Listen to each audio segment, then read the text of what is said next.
하나님 말씀 보시겠습니다. 우리가 함께 은혜 나누는 하나님 말씀은 출애굽기 2장 1절에서 10절까지 말씀입니다.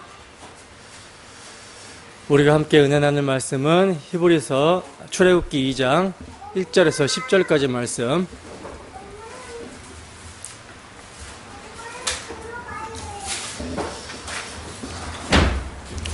다 찾으셨으면 한 목소리로 합독하도록 하겠습니다.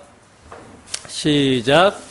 레위 가족 중 한 사람이 가서 레위 여자에게 장가들어 그 여자가 임신하여 아들을 낳으니 그가 잘생긴 것을 보고 석 달 동안 그를 숨겼으나 더 숨길 수 없게 되매 그를 위하여 갈대 상자를 가져다가 엽청과 나무 진을 칠하고 아기를 거기 담아 나일 강가 갈대 사이에 두고 그의 누이가 어떻게 되는지를 알려고 멀리 섰더니 바로의 딸이 목욕하러 나일강으로 내려오고 시녀들은 나일강가를 거닐 때에 그가 갈대 사이에 상자를 보고 시녀를 보내어 가져다가 열고 그 아이를 보니 아이가 우는지라. 그가 그를 불쌍히 여겨 이르되 이는 히브리 사람의 아기로다. 그의 누이가 바로의 딸에게 이르되 내가 가서 당신을 위하여 히브리 여인 중에서 유모를 불러다가 이 아기에게 젖을 먹이게 하리이까. 바로의 딸이 그에게 이르되 가라 하매 그 소녀가 가서 그 아기의 어머니를 불러오니 바로의 딸이 그에게 이르되 이 아기를 데려다가 나를 위하여 젖을 먹이라. 내가 그 삭슬 주리라. 여인이 아기를 데려다가 젖을 먹이더니 그 아기가 자라매 바로의 딸에게로 데려가니 그가 그의 아들이 되니라. 그가 그의 이름을 모세라 하여 이르되 이는 내가 그를 물에서 건져내었음이라 하였더라. 아멘. 그리스도를 예표하는 모세의 탄생. 그리스도를 예표하는 모세의 탄생이라는 제목으로 하나님 말씀 증거하도록 하겠습니다. 우리는 지난 시간에 야곱과 함께 애굽에 내려간 야곱의 허리에서 나온 70명의 가족들이 애굽에서 생육하고 불어나 번성하고 매우 강하여 온 땅에 가득하게 되었다라는 것의 의미와 또 요셉을 모르는 새 왕이 등장하여 왜 하나님의 백성들의 생육과 번성을 두려워하며 이를 저지하고자 박해하고 핍박하는지에 대해서 자세히 살펴봤었습니다. 아주 간략하게 요약해서 말씀을 드리면요, 야곱의 아들들의 생육과 번성하게 된 것과 또 이로 말미암아 애굽 왕 바로가 그들을 두려워해서 박해하게 된 것은요, 하나님의 언약이 성취될 때가 이르렀기 때문입니다. 하나님께서 아브라함에게 언약하시고 약속하신 것을 이루실 때가 찼기 때문에 하나님의 주권적인 섭리 가운데 모든 일이 진행이 되고 있었던 거예요. 자, 창세기 15장 13절에서 16절 말씀을 함께 읽어보겠습니다. 시작. 여호와께서 아브라함에게 이르시되 너는 반드시 알라.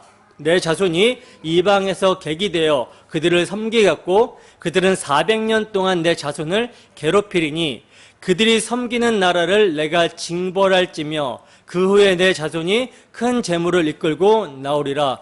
너는 장수하다가 평안히 조상에게로 돌아가 장사될 것이요 내 자손은 4대 만에 이 땅으로 돌아오리니 이는 아모리 족속의 제약이 아직 가득 차지 아니함이니라 하시더니. 아멘.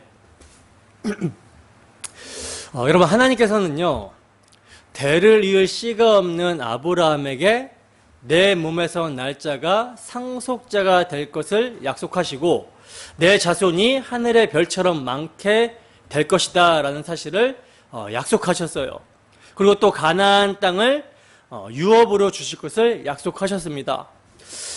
바로 아브라함이 이를 믿고 의롭다함을 얻었는데, 아브라함이 받은 약속의 실상은 예수 그리스도와 그가 피로 이루신 하나님 나라죠. 아브라함은요, 약속의 실상은 받지 못하였지만 모형인 자손과 땅으로 뭘 받았어요? 증거를 받았던 거예요. 그러니까 아브라함은 그 약속의 증거를 믿음으로 실상을 받은 것처럼 살아갔다라는 것입니다. 따라서 하나님께서 아브라함에게 주신 약속의 증거들, 자손과 땅은요, 약속의 실상, 예수 그리스도와 그의 피로 이루실 하나님 나라를 예표하고 있었는데 그 예표들을 하나님께서 역사 속에서 성취하심을 통해 실상이신 예수 그리스도와 그의 십자가 대속사역으로 이루어질 하나님 나라를 계시하시는 거예요. 그래서 보시면 아브라함에게 약속하신 하늘의 별과 같이 많게 될 자손이 어디서? 이방에서 계기되어 그들을 섬기겠고 그들은 400년 동안 아브라함의 자손을 괴롭히게 되리라 하고 말씀을 하고 있죠. 그리고 이렇게 괴롭히다가 때가 차면 그들이 섬기는 나라를 내가 징벌할지며 그 후에 내 자손이 큰 재물을 이끌고 나오게 될 것을 말씀합니다. 그러니까 바로 이 말씀, 아브라함에게 약속하신 이 말씀을 성취하시기 위해서 하나님께서는요, 야곱의 때 유례없는 큰 기근을 허락하셨고 이로 말미암아 야곱의 허리에서 난 자들이 애굽으로 내려가게 된 거예요. 그리고 앞서 보내신 요셉의 보호 아래 그 야곱의 상한 허리에서 나온 70명, 연약하고 볼품없고 보잘것없는 자들을 아브라함과 이삭과 야곱에게 약속하신 대로 그 언약에 전능하신 하나님이 어떻게 만들어내십니까? 생육하고 번성하여 강하게 만들어서 온 땅에 가득 차게 하신 거예요. 그러니까 애굽에서 하늘의 별처럼 큰 민족을 이루게 하여 주신 것입니다. 그리고 이제 요셉을 알지 못하는 새 왕을 등장시키심으로써, 세우심으로써 그 애굽왕 바로에게 박해를 받게 하심으로 약속의 땅으로 돌아오게 하시겠다라는 그 약속을 이루시고자 그 애굽을 징벌하고 큰 재물을 이끌고 나오게 하시려고 하나님은 주권적으로 섭리를 하고 계신 거예요. 따라서 야곱의 헐에서 나온 70명의 야곱의 가족들의 생육과 번성의 때는요, 새로운 터전으로 옮겨주실 소망이 가까이 왔다라는 것이며 이들을 박해하는 바로왕의 거센 핍박은 뭡니까? 동이 터오는 새벽의 여명이 되는 것입니다. 여러분, 하나님께서는요, 아브라함에게 약속하신 것을 모형하는 증거, 즉 가시적인 자손들의 번성과 또 그 자손들을 출애굽시키심을 통해서 궁극적인 약속의 실상, 여자의 후손으로 오실 예수 그리스도의 피로 이루어질 영적 출애굽을 계시하시고 있는 거예요. 그렇다면 이 계시의 말씀이 약속의 증거가 아니라 약속을 받은 우리에게 어떻게 적용이 되어야 되겠습니까? 이스라엘 백성들을 약속의 땅으로 떠나게 하시기 위해서, 출애굽시키시기 위해서 바로를 세우신 것과 같이 영적 이스라엘인 교회인 우리의 삶에도 바로와 같은 자들을 세우셔서 죄 많은 이 세상은 내 집 아님을 깨닫게 하시고 이 멸망의 도성에서 우리를 구원하시기 위해 피 흘리신 예수 그리스도의 대속의 은혜를 힘입어 그 피로 이루어진 나라를 소망 가운데 바라보도록 섭리하신다라는 것으로 적용이 되어야 되는 것이죠. 어떻게 죄 많은 이 세상은 내 집이 아니라고 하시며 눈을 들어 참 나의 집 그리스도께서 피로 이루신 나라를 바라보게 하시는 하나님의 선하신 인도하심을 우리가 받고 있습니까? 이 시간 복음의 말씀을 사용하시는 주 성령의 역사로 이 말씀이 우리의 마음에 또한 우리의 삶에 체득이 되기를 소원합니다. 그리하여 오직 믿음으로 우리의 구원자 예수 그리스도의 피를 의지하여 세상을 이기고 승리하는 우리 모두가 되기를 주님의 이름으로 축원합니다. 본문 1절에서 2절 말씀입니다. 함께 했습니다. 시작.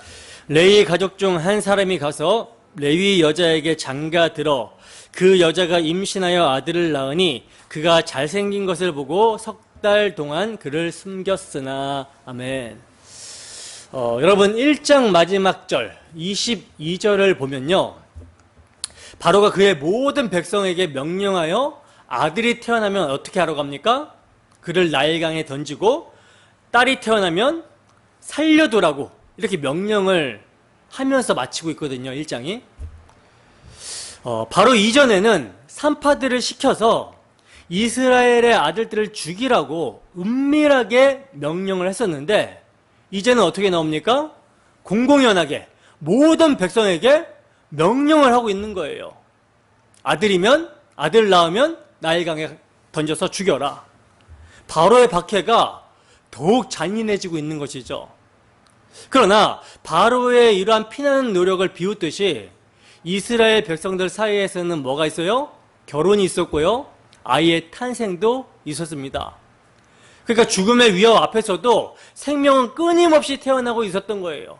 박해 가운데서도 끊임없이 생육과 번성이 일어나고 있었던 것입니다. 그러니까 바로는 생육하고 번성케 하시는 하나님의 계획에 어떠한 영향도 주지 못하고 있었던 거라는 것이죠. 그리고 더 나아가 이제 이러한 바로의 잔인한 박해 가운데 누가 등장하게 되냐면 구약 성경의 기초가 되는 토라, 모세 오경을 기록한 모세가 등장을 하고 있는 거예요.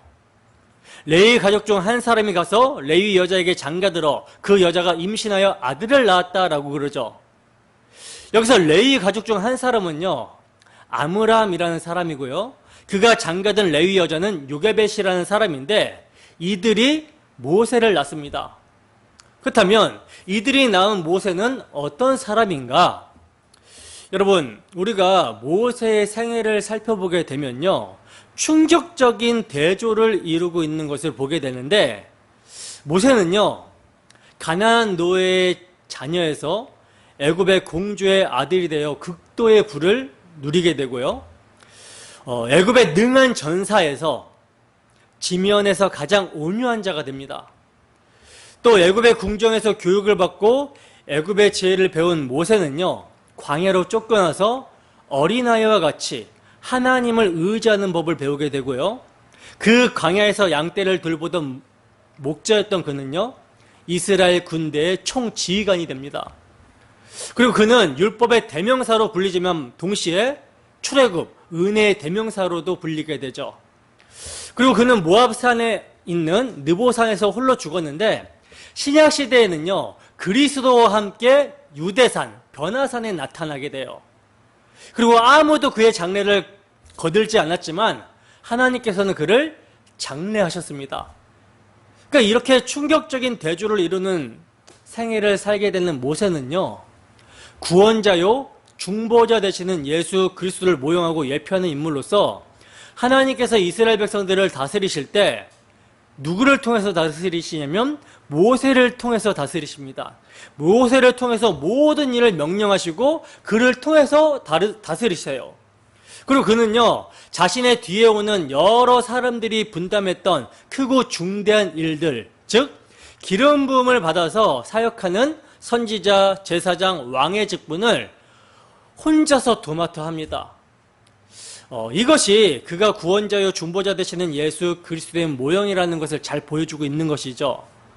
바로 이러한 모세를요, 하나님께서는 이스라엘을 바로의 압제에서 해방시켜줄 구원자요 중보자로 보내시는데, 그가 태어난 배경이요, 애굽왕 바로가 히브리인들의 세력을 저하시키기 위해 태어나는 남자 아기들을 나일강에 던지라고 명한 대학살의 위기 때 죽음의 위기 가운데 태어나게 되었던 거예요. 자, 본문 2절에서 3절 말씀입니다. 함께 읽습니다. 시작. 그 여자가 임신하여 아들을 낳으니 그가 잘생긴 것을 보고 석 달 동안 그를 숨겼으나 더 숨길 수 없게 되매 그를 위하여 갈대 상자를 가져다가 역청과 나무진을 칠하고 아기를 거기 담아 나일강가 갈대 사이에 두고. 아멘. 자, 보세요. 아브람과 결혼한 여자 요게벳이 임신하여 아들을 낳았는데 그가 잘생긴 것을 보고 석 달 동안 그를 숨겼다라고 말씀을 하고 있어요. 여러분, 많은 주석가들이요, 모세의 어머니 요게벳이 모세를 석 달 동안 이렇게 숨긴 것을 두고 뭐라고 하냐면, 모세의 어머니, 그녀가 아들을 사랑하는 모성애로 숨겼다라고 이렇게 해석을 합니다. 물론 모성애가 있었겠죠.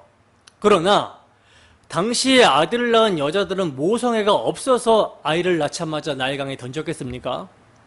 모성애고 뭐고 모두가 바로의 명령을 두려워하여 아들을 낳자마자 강에다 내던졌지만 모세의 부모 아브람과 요게벳은요, 바로왕보다 하나님을 두려워했던 히브리 산파와 같이 왕의 명령보다 하나님을 두려워했기 때문에 아들을 낳고서 석 달간 숨겼던 거예요. 성경은요, 그들의 행동의 근거를 뭐라고 말씀하고 있냐면 믿음이라고 말씀을 합니다. 히브리서 11장 23절 말씀입니다. 함께 했습니다. 시작. 믿음으로 모세가 났을 때 그 부모가 아름다운 아이임을 보고 석 달 동안 숨겨 왕의 명령을 무서워하지 아니하였으며. 아멘. 자, 보시다시피 성령의 감동으로 히브리서를 기록하고 있는 히브리서 기자는요, 믿음으로 모세가 태어났을 때 그 부모가 아름다운 아이임을 보고 석 달 동안 숨겨 왕의 명령을 무서워하지 않았다라고 증거를 하고 있어요. 그렇다면 이러한 모세의 부모의 믿음은 어떠한 믿음이었을까요?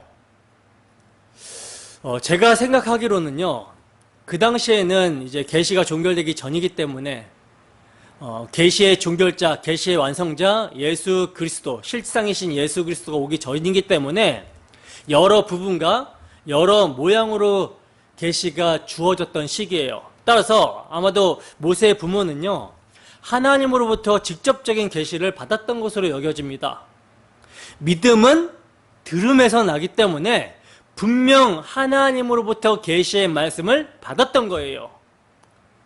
모세가 민족의 구원자가 될 것이며 그를 통해 자기 백성을 인도하여 내실 거라는 그러한 계시를 받았을 것입니다. 그렇다면 여러분, 모세의 부모가 하나님으로부터 이러한 계시를 받았다면 필연적으로 떠오르는 언약이 있죠. 무엇입니까?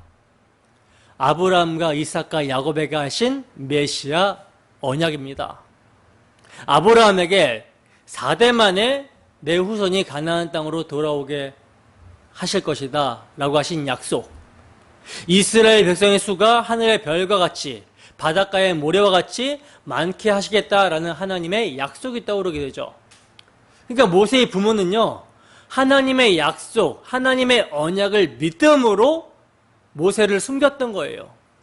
여러분, 믿음의 선진들이 믿었던 믿음의 내용은요, 다 똑같습니다. 여러 부분과 여러 모양으로 하나님께서 계시를 해주시지만 그 믿는 바 믿음의 내용은 메시아 언약 다 똑같아요. 그러니까 하나님의 약속, 메시아 언약을 믿음으로 모세의 부모는 모세를 숨겼던 거라는 것이죠. 그리고 이렇게 숨겼을 때 바로 왕에게 발각당하면 죽음을 당할 수 있는 상황이지만 그들은 이를 두려워하지 않았던 것입니다. 아브라함이 고향 친척 아버지의 집을 떠나도록 부름을 받았을 때 순종했던 믿음과 이삭을 제물로 바치라고 명하셨을 때 순종했던 믿음이 바로 모세의 부모에게도 나타났던 거예요. 여러분, 오늘 본문은 아므람과 요게벳이 태어난 아기가 잘생긴 것을 보고 숨겼다라고 이렇게 말을 하고 있고요. 히브리서는 이를 아름다운 아이인 것을 보고 숨겼다라고 말을 하고 있는데, 여러분, 이것은요, 모세의 외모에 대한 이야기가 아니라 하나님께서 보시기에 좋았다라는 것을 알고 자신도 그렇게 좋게 봤다라는 말이에요. 여기서 잘생긴이라는 단어가요, 토브, 즉 선, 좋음이라는 단어거든요. 하나님께서 창조하실 때마다 매번 말씀하시는 것이 무엇입니까? 토브, 보시기에 좋았더라 였잖아요. 바로 이 토브가 모세가 태어났을 때 지금 사용이 된 것입니다. 그래서 대부분의 주석가들은요, 모세의 탄생을 새로운 창조의 시작임을 알리는 것으로 해석을 합니다. 그러니까 모세의 탄생을 통해 창세기와 출애굽기를 연결시키고 있는 거예요. 그러니까 하나님께서는요, 모세를 구원자로 부르시고 그를 사용하시기를 기뻐하셨다라는 것을 토브, 선하다, 아름답다 라는 단어로 증거를 하고 있는 것입니다. 여러분, 이렇게 아므람과 요게벳이 하나님의 관점에서 모세를 바라볼 수 있었던 것은요, 정말로 큰 은혜인 것이죠. 그렇기 때문에 박해 상황에서 하나님의 눈을 가지고 그런 상황을 바라볼 수 있었던 거예요. 자, 이렇게 모세의 부모가 석 달 동안 모세를 숨긴 것은요, 바로를 두려워하지 않고 세상의 왕 바로를 두려워하지 않고 하나님의 언약을 믿음으로 하나님을 두려워함으로 한 행동이었습니다. 그런데 이렇게 믿음으로 모세를 숨겼지만 아이가 자라며 더 이상 숨겨서 보호할 수 없는 상황이 되자 모세의 부모가 모세를 나일강에 떠내려 보냅니다. 이것은요, 모세의 부모가 바로를 두려워하여 모세를 포기한 것이 아니에요. 그것이 아니라 아기를 둘 가장 적합한 장소를 선택한 것입니다. 왜냐하면 그냥 나일강에 버려둔 것이 아니라 그를 위하여, 그러니까 모세를 위하여 갈대 상자를 가져다가 역청과 나무진을 칠하고 아기를 거기 담아 나일강과 갈대 사이에 지금 두었다라고 말하고 있기 때문이라는 거예요.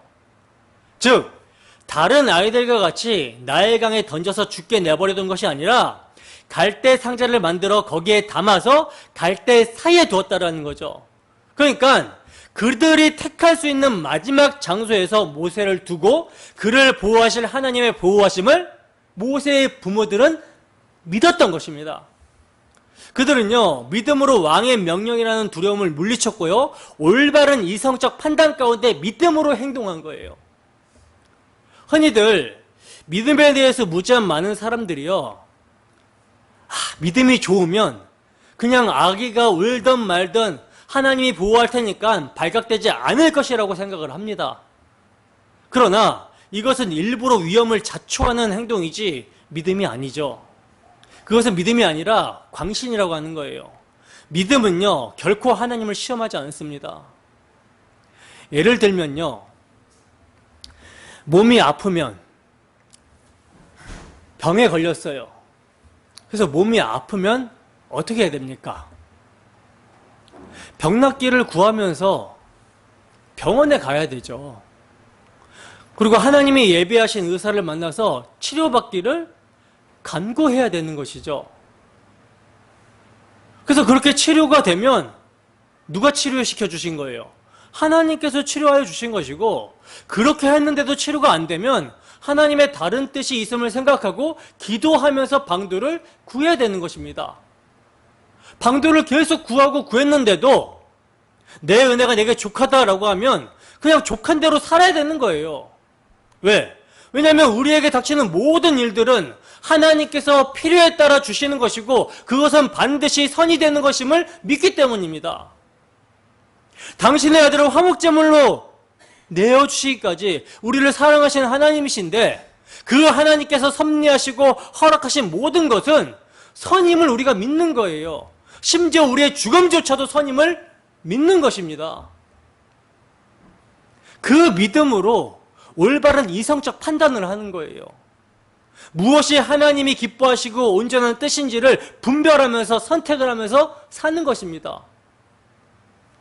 근데 맹목적으로 아픈데도 병을 막 키워요.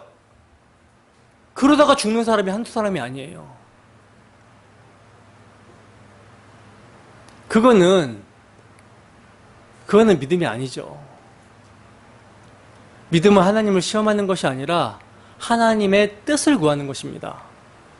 우리의 모든 삶이 하나님의 뜻 가운데, 하나님의 은혜의 장중 가운데, 하나님의 섭리 가운데 있기에 과연 하나님의 뜻이 무엇인가 자기를 부인하는 쪽으로 선택하면서 분별하면서 사는 거예요. 그게 믿음으로 사는 것이죠. 모세의 부모는요, 언약의 하나님을 신뢰하는 가운데 두려움 없이 최선의 방법을 생각하고 이성적으로 판단하여 행동하고 있는 것입니다. 그러므로 모세는 결국 죽음의 장소로 옮겨졌지만 이것이 모세의 부모가 할 수 있는 최선의 믿음의 행동이었고, 언약의 하나님의 보호하심을 신뢰하는 가운데 믿음으로 모세를 갈대 상자 안에 담아 나일강과 갈대 사이에 두었을 때 하나님께서는요, 갈대 상자 안에 모세를 보호를 받게 하신 거예요. 여기서 상자라고 번역이 된 히브리어 단어가 테바라는 단어인데 방주라는 단어와 동일한 단어거든요. 모세를 담은 상자 테바라는 단어는요, 노아의 방주를 언급할 때 사용한 단어와 동일하며 이 두 용례 외에 어느 곳에서 사용되지 않았어요. 즉 같은 의미를 담고 있는 것입니다. 어떤 의미입니까? 모세가 담긴 갈대 상자도 노아가 만든 방주도 결국 그리스도 안에서 보호함을 받게 된다라는 것을 예표하고 있다라는 의미인 거예요. 따라서 모세가 교회인 우리와 같이 그리스도 안에서 보호를 받았다라면 모세가 처해진 처음 상태 또한 교회인 우리의 처음 상태라는 것을 말해주고 있는 것입니다. 즉 우리의 처음 상태는요, 죽음의 장소, 나의 강가였다라는 것을 말해주고 있는 거라는 거예요. 그래서 사도 바울은요, 우리가 어떻게 구원받게 되었는지를 이렇게 증거합니다. 에베소서 2장 1절 말씀입니다. 함께 했습니다. 시작. 그는 허물과 죄로 죽었던 너희를 살리셨도다. 아멘. 자, 보시다시피 바울 사도는요, 우리의 처음 자리를 어디라고 말씀하고 있습니까? 허물과 죄로 죽었던 상태로 말씀을 합니다. 그러면 이러한 우리가 어떻게 해서 살리심을 받게 되는가? 어떻게 해서 살리심을 받게 됩니까? 방주라는 그리스도 예수 안에서. 그렇다면 모세는 어떻게 해서 방주 안에 담겨진 것입니까? 다시 말해서 누구를 통해서 모세가 방주 안에 담겨진 거예요? 모세의 부모를 통해서죠. 더 구체적으로 말씀을 드리면 모세의 부모의 믿음의 행동을 통해서입니다. 여러분, 모세는요, 모세 자신의 믿음으로 방주 안에 들어가서 나일 강, 죽음으로부터 구원을 받은 것이 아니에요. 모세 부모님의 믿음의 행동으로 구원을 얻은 것입니다. 그렇다면 이것을 우리에게 어떻게 적용해 볼 수 있을까요? 여기서 모세 부모의 믿음으로 모세가 구원을 받았다라고 하는 것은요, 부모의 믿음이 자녀에게 전해진다라고 하는 비성경적인 근거를 지금 말하고자 하는 것이 아니에요. 그게 아니라 우리의 거듭남이 어떻게 해서 이루어지게 되는가를 말하려고 하는 것입니다. 왜냐면요, 모세는 지금 이성적 판단을 할 수 없고 결정을 할 수 없는 정도의 어린 아기였어요.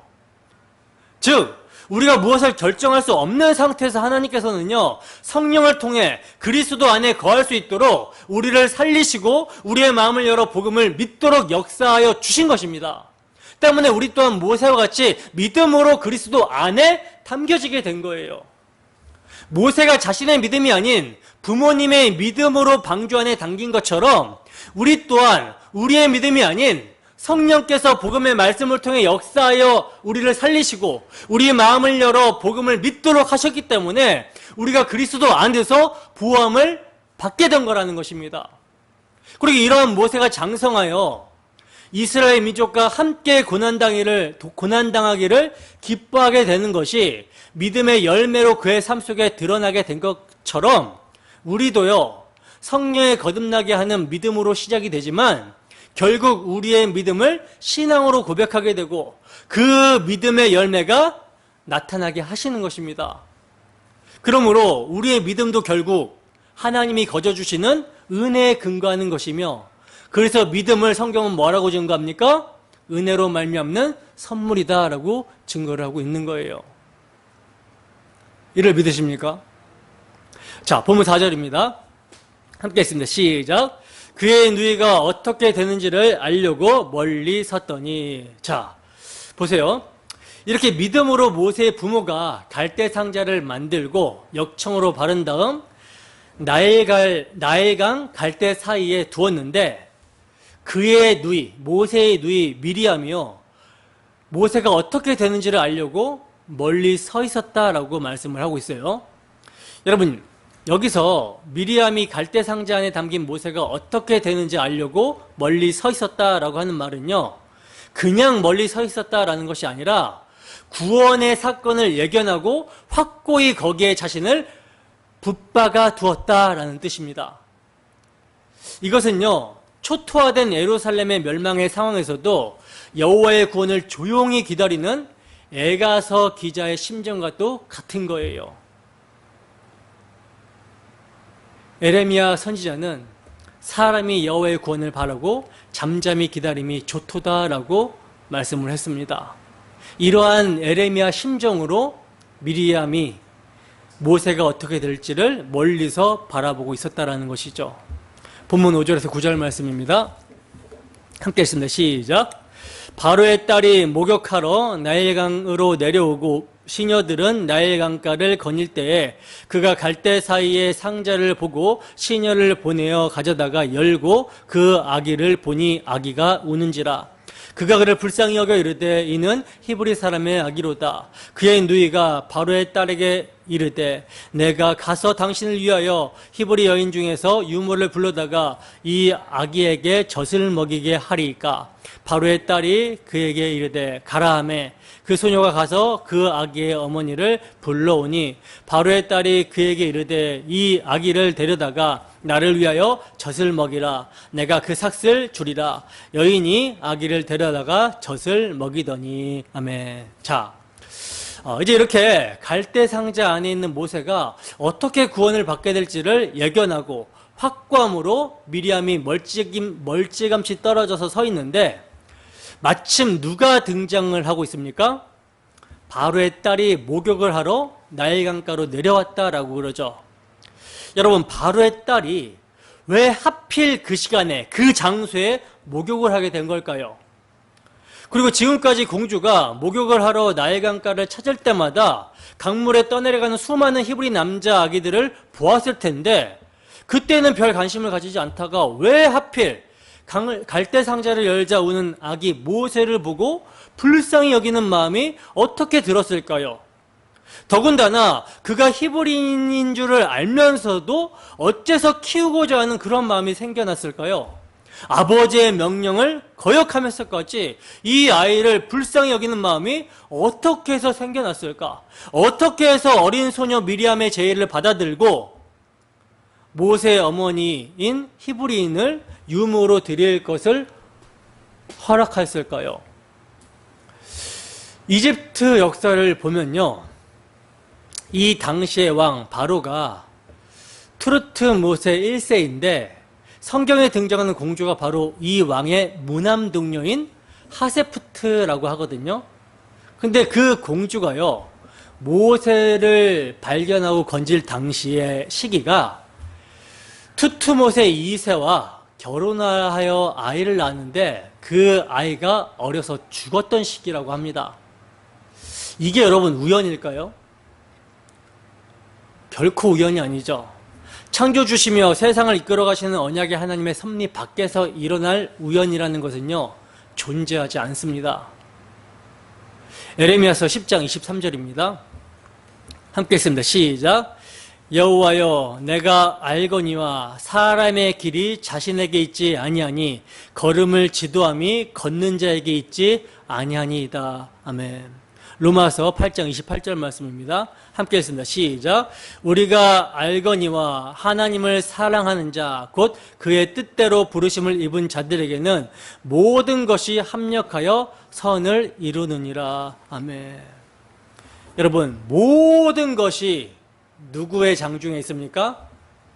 하나님의 장중에 있습니다. 하나님의 섭리 안에 있다라는 거예요. 모세가 얼마 전 아들을 잃은 슬픔에 처한 공주로부터 궁유람을 받고 그녀가 왕의 명령도 무시한 채 모세를 건져서 자신의 아들로 삼게 된 것은요, 오직 하나님의 섭리와 간섭하심 때문입니다. 유대인들의 전승에 따르면요, 공주의 시녀들이 왕의 명령을 무서워해서 그 상자를 공주에게로 가져오기를 거절했다라고 그래요. 근데 그 왕의 명령을 무시하고 아이를 건져낸다라는 것은 뭡니까? 아무리 딸이지만 자기 목숨을 건 긍휼인 것이죠. 하나님의 섭리는요, 이러한 이방 여인까지도 사용하셔서 하나님 자신의 일을 이루어내시는 거예요. 마치 바사왕 고레스를 하나님이 메시아로 사용하셔서 이스라엘 백성들이 예루살렘으로 돌아가게 하는 것과 같은 그런 모습입니다. 그러니 온 세계를 하나님께서는 당신의 도구로 사용하실 수 있다라는 거예요. 여러분, 성도들에게는요, 이러한 사실, 하나님께서 모든 것을 주관하시고 우리를 가장 선한 길로 인도하신다라는 사실을 믿는 것이 위로가 됩니다. 쉼이 됩니다. 이것이 얼마나 큰 위로와 힘이 되는지 모른다라는 거예요. 여러분들에게는 이러한 하나님의 섭리가, 주권적인 섭리가 위로가 되고 힘이 되고 있습니까? 바울 사도는 로마서 11장 36절에 이는 만물이 주에게서 나오고 주로 말미암고 주에게로 돌아감이라 그에게 영광이 세세히 있을지어다 라고 말씀을 합니다. 모든 만물이 주 하나님의 장중에 있어요. 그리고 그러한 주 하나님께서는 그 주 하나님께서 바라보시는 대상은 당신의 택하신 백성입니다. 당신의 택하신 백성을 하나님의 목적대로 인도하시고자 모든 우주 만물을 통치하시고 섭리하신다라는 거예요. 이 사실을 믿음이 우리에게 위로가 되는 것이죠. 이 사실을 믿기 때문에 우리에게 어떠한 일이 닥칠 때마다 하나님의 선하심을 믿고 감사할 수 있는 것이죠. 만약 이러한 하나님의 섭리를 믿지 못한다면 정말 절망밖에 없는 것이고 예수를 믿는데도 우리의 삶이 왜 이래? 라고 하는 원망과 불평이 있게 될 거예요. 그러나 우리는 하나님의 선하신 섭리를 믿기에 당신의 아들까지 내어주신 그 사랑의 하나님이 우리를 인도하신다는 것을 믿기에 그 하나님이 인도하시는 길은 선한 길이라는 것을 믿기에 우리 시각에 우리가 보이는 것으로 볼 때는 우리가 눈에 보여지는 현상으로 볼 때는 우리의 삶이 어렵고 답답하고 풀리지 않을지라도 믿음은 하나님의 시각에서 보는 것이기 때문에 그 가운데서도 우리는 감사할 수 있고 찬송할 수 있고 하나님의 선하신 섭리를 믿을 수 있는 것입니다. 본문 10절 상반절만 보겠습니다. 함께 했습니다. 시작. 그 아기가 자라매 바로의 딸에게로 데려가니 그가 그의 아들이 되니라. 아멘. 자, 이제 모세가 젖을 뗄 때가 될 만큼 자라서 바로의 딸에게로 데려다가 주었더니 그가 바로의 딸의 아들이 되었다라고 말씀을 합니다. 여러분, 오늘날에는 100일 전에도 이제 젖을 떼고 분유를 먹이지만 당시 아이들은요 보통 3, 4대 정도의 젖을 뗐다라고 그래요. 진리가 아직도 젖병에 담아서 두유나 우유를 먹는데 당시에는 젖 말고 먹일 게 없잖아요. 때문에 당시에는요 오늘날로 말하면 유치원에 들어가기 전까지 젖을 먹었다라는 것입니다. 즉 요게벳은 3년에서 4년간 자기 아들을 숨길 필요 없이 양육비를 받아가면서 당당하게 키울 수 있었다라는 거예요. 이 기간 동안 여러분 요게벳이 모세에게 무엇을 가르쳤을까요? 당연히 모세에게 그가 히브리인이라는 것과 조상들이 받은 언약과 그 언약의 하나님이 그를 통해 이스라엘을 구원하실 것이라는 말을 계속해서 가르쳤을 것입니다. 물론 어린 모세가 다 알아듣지는 못했을 테지만 모세에게 정체성을 심어준 데 있어서 부족함이 없도록 그를 열심히 가르쳤다라는 것은 분명해요. 왜? 왜냐하면 훗날 그가 장성한 후에도 하나님의 백성이라는 사실과 자신이 히브리인이라는 정체성이 확고했기 때문입니다. 그래서 자기 동족 히브리인을 괴롭히는 애굽인을 쳐 죽였던 거예요. 그리고 모세가 훗날 아론이 자기 형인 것을 알고 있는 것으로 볼 때 아마 공주에게 입양된 후에도 자기 친척들과 왕래하며 관계를 유지했던 것으로 보여집니다. 그러니까 모세는요 합법적으로 바로의 궁에 들어가서 애굽 최고의 교육과 대접들을 받으며 자랄 수가 있었고 하나님의 백성의 정체성을 잃지 않고 양육될 수가 있었다는 거예요. 여러분, 이를 통해 우리가 알 수 있는 것은 무엇입니까? 하나님이 계획하신 일을 인간이 절대로 방해할 수 없다라는 것이죠.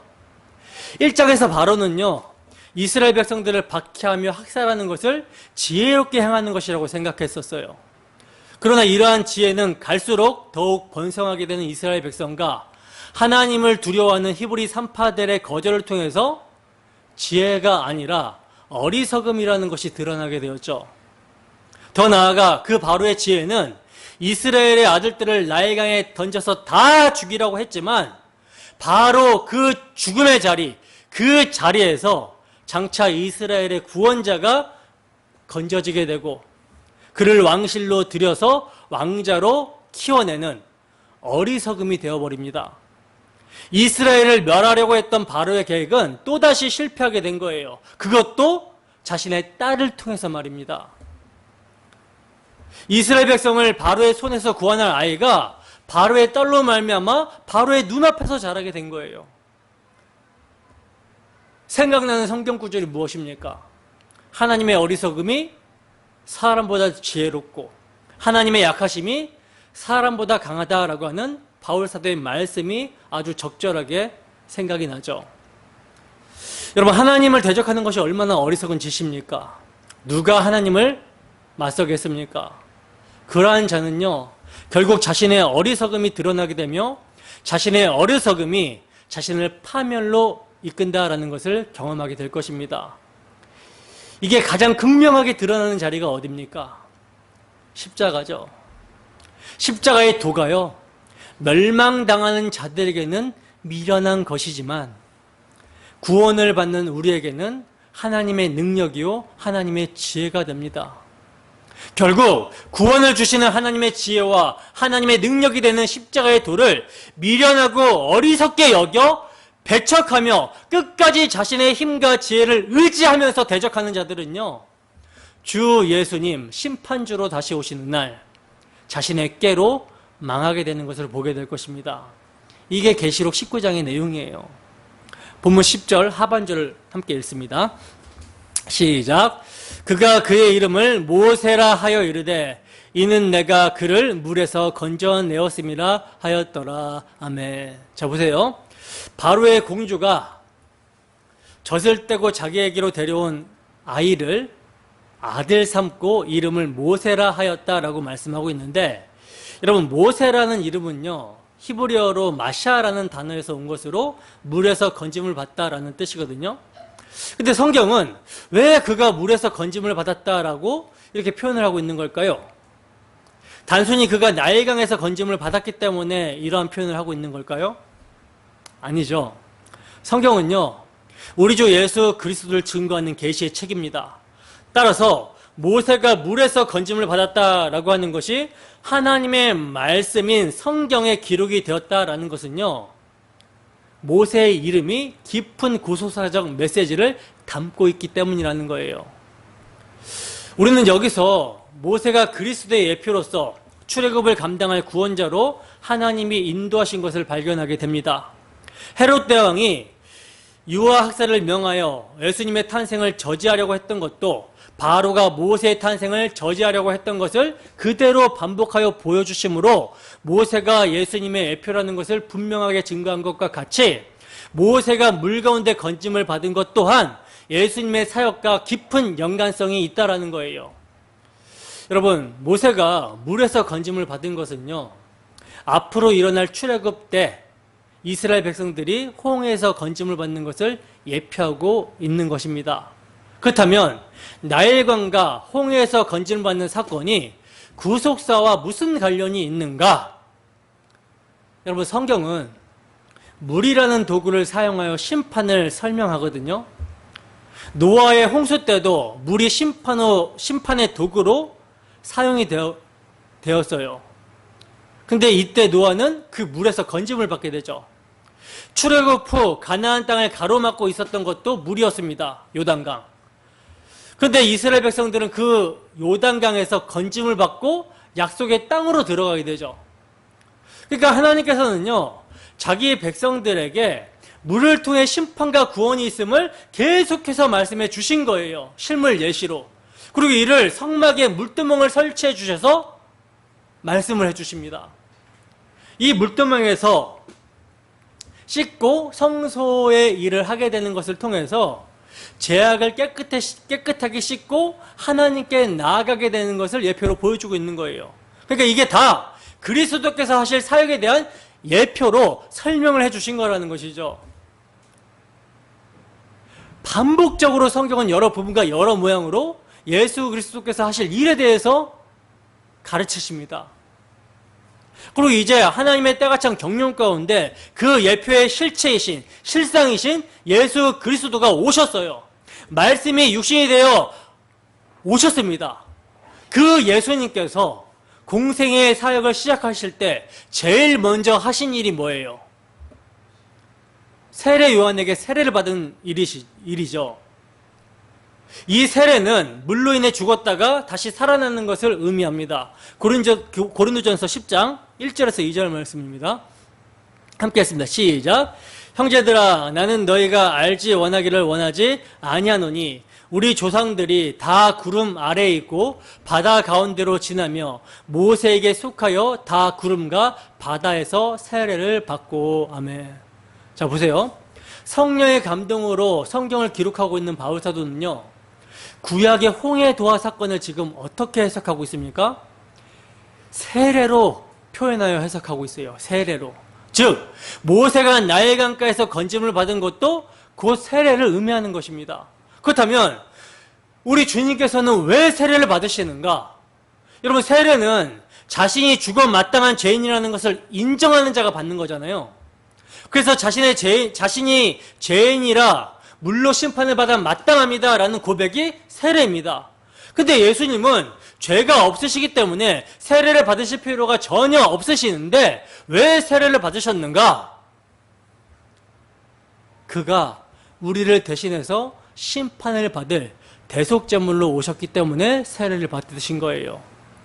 아무 죄도 없으신 분이, 죄를 알지도 못하신 분이 우리의 죄가 되기 위해서 세례를 받으신 것입니다. 따라서 예수님은 죄인인 우리들이 수장되어야 될 물심판을 우리를 대표하고 우리를 끌어안아 대신 받으시고 그 물에서 올라오심으로 자기 백성들의 죄를 씻으시고 구원을 하신 거예요. 근데 여러분, 예수님께서 물세례를 받는 것으로 구원이 일어나는 것은 아니죠. 이것은 예표입니다. 그러니까 물세례 또한 예표라는 거예요. 무엇에 대한 예표인가? 누가복음 12장 50절 말씀입니다. 함께 했습니다. 시작. 나는 받을 세례가 있으니 그것이 이루어지기까지 나의 답답함이 어떠하겠느냐. 아멘. 자, 지금 예수님께서는요, 물 세례 말고 본인이 받아야 될 세례가 있다라고 하면서 답답해 하시고 있어요. 이게 어떤 세례일까요? 자기 백성들의 대속제물로 십자가에 피 흘리시는 십자가 세례입니다. 즉 예수님이 십자가를 지셔서 자기 백성의 죄를 대속하시고 영적 출애굽 시킬 사건을 세례를 통해서 미리 예표하여 보여주신 것이고, 이 세례 사건을 미리 예표한 것이 구약에서 여러 차례 등장하는 물심판인 것입니다. 그래서 모세는요, 예수님의 예표로서 물 가운데서 건져지게 되고 거기서 건짐을 받음으로 앞으로 이스라엘 백성들과 함께 출애굽 후 홍해를 건너 약속의 땅에 이르게 될 것을 보여줬던 거예요. 바로는 이스라엘을 박해하며 자신의 종으로 부리려 했으나 하나님께서는 그의 악을 선으로 바꾸셔서 많은 백성들의 생명을 구원할 구원자 모세를 준비시키고 계셨던 것입니다. 여러분, 이러한 하나님의 준비는 400년 전에도 요셉이라는 한 사람을 통해 준비를 하셨죠. 이것과 맥을 같이 합니다. 꼭 같습니다. 당신들은 나를 해하려 하였으나 하나님은 그것을 선으로 바꾸사 오늘과 같이 많은 백성의 생명을 구원하게 하시라고 하셨나니 라는 이 고백을 모세를 준비시키신 하나님을 통해 다시금 고백을 할 수 있게 된다는 거예요.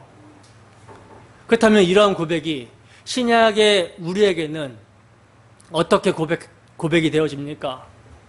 사도행전 2장 36절에서 40절 말씀입니다. 함께 읽습니다. 시작.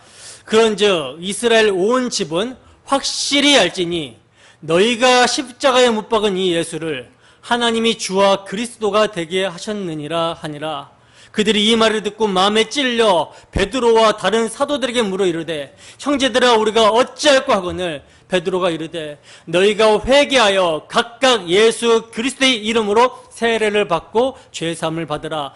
그리하면 성령의 선물을 받으리니 이 약속은 너희와 너희 자녀와 모든 먼데 사람 곧 주 우리 하나님이 얼마든지 부르시는 자들에게 하신 것이라 하고 또 여러 말로 확증하며 권하여 이르되 너희가 이 패역한 세대에서 구원을 받으라 하니. 아멘. 누가 예수님을 죽였어요? 우리가 예수님을 죽였습니다.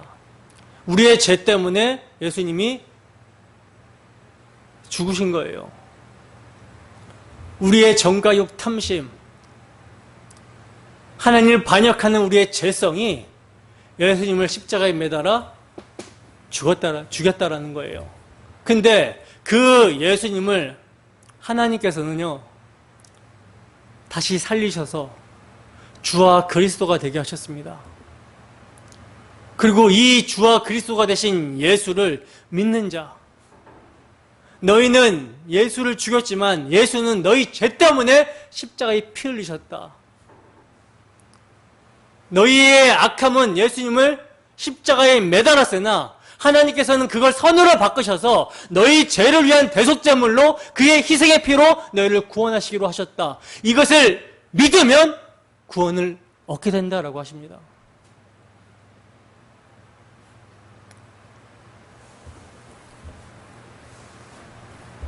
여러분, 이를 믿으십니까? 나는 예수님을 죽였는데 예수님은 이러한 우리를 용서하시고 사랑하셔서 피 흘려 주셨다라는 악을 선으로 바꾸신 이 복음을 믿으십니까? 예수님의 죽으심이 사망의 세력을 잡은 자 마귀를 멸하시고자, 죽음을 통하여 죽음의 세력을 잡은 자 마귀를 멸하시고자 십자가 지셨다라는 사실을 믿으십니까? 평생을 죽기를 무수함으로 종로로 사는 자들을 풀어 해방시켜 주시고자 피 흘리셨다라는 사실을 믿으십니까? 마귀는 예수님을 죽이면 승리하는 줄 알았어요. 그래서 당시에 유대인들, 종교 지도자들을 부추겨서 예수님을 매달았고 죽였습니다. 그러나 그 죽음으로 끝난 것이 아니라 하나님이 그를 다시 살리심으로 말미암아 그 죽음을 만민의 생명을 구원할 죽음으로 이루어내셨다라는 거예요. 이것을 부활로 확증하여 보여주셨다라는 것입니다. 여러분, 바로의 압제 속에서도 당신의 언약을 기억하시고 그 언약대로 당신의 백성을 출애굽시키시고자 역사를 진행시켜 가시는 하나님의 신실하심이, 그 신실하신 열심이 모세를 통해 나타났습니다. 그러나 이제는 모세가 예표하고 있는 자기의 백성을 그들의 죄에서 구원하실 메시아 그리스도께서 오셨고 십자가 대속의 피로 다 이루셨다라는 거예요. 자녀들은 혈과 육에 속하였기 때문에 그도 또한 같은 모형으로 혈과 육을 함께 지니심은 죽음을 통하여 죽음의 세력을 잡은 자 마귀를 멸하시며 죽기를 무서움으로 한평생 매어 종로로 사는 모든 자들을 놓아주시고자 대속의 피를 흘려주신 것입니다. 경건치 않고 죄인이며 원수된 우리, 사탄의 종로를 타고 있던 우리가 이 놀랍고 엄청난 은혜, 우리 주 예수 그리스도의 십자가 대속의 피로 말미암아 그 죽음 안에서 우리의 옛사람이 함께 죽고 새로운 피조물로 그리스도와 함께 하나님에 대하여 살아났고 그리스도와 함께 하늘에 앉아 왕노릇하는 그러한 존재가 된 것입니다. 우리 구주 예수 그리스도의 대속의 피, 그 은혜로 말미암아 이를 믿음으로 이미 우리가 영원한 하나님 나라를 기업으로 얻은 자 되었기 때문에 우리 안에 착한 일을 시작하신 하나님께서 주 예수의 날에 반드시 이루시는 거예요. 따라서 성령이 임하여 우리 주 예수 그리스도의 피를 믿는 자는요, 그 마음에 소원을 두고 행하게 하시는 이의 역사로 출세상하신 예수 그리스도 안에서 땅의 지체를 죽이며 위의 것을 찾는 출세상하는 삶을 살아가게 되는 것입니다. 여러분, 우리가 참으로 나일강, 죽음의 강에서 죄와 허물로 죽은 상태에서 오직 은혜로 말미암아 주어진 믿음으로 그리스도와 함께 다시 살리심을 받았다라는 사실을 믿으십니까? 건짐을 받게 되었다라는 것을 믿으십니까? 그렇다면 이제 땅의 지체는 그리스도와 함께 죽었다고 여기고 그리스도와 함께 감추어진 생명, 위의 것을 찾는 삶을 살아가시기를 바랍니다. 주 예수 그리스도께서 영광 중에 오시는 그날 반드시 우리 또한 그와 함께 영광 중에 나타나게 될 것입니다. 이 우리의 소망을 이루신 주 하나님을 오늘도 찬양하며 오직 믿음으로 살아가는 우리 모두가 되기를 주님의 이름으로 축원합니다. 기도하겠습니다.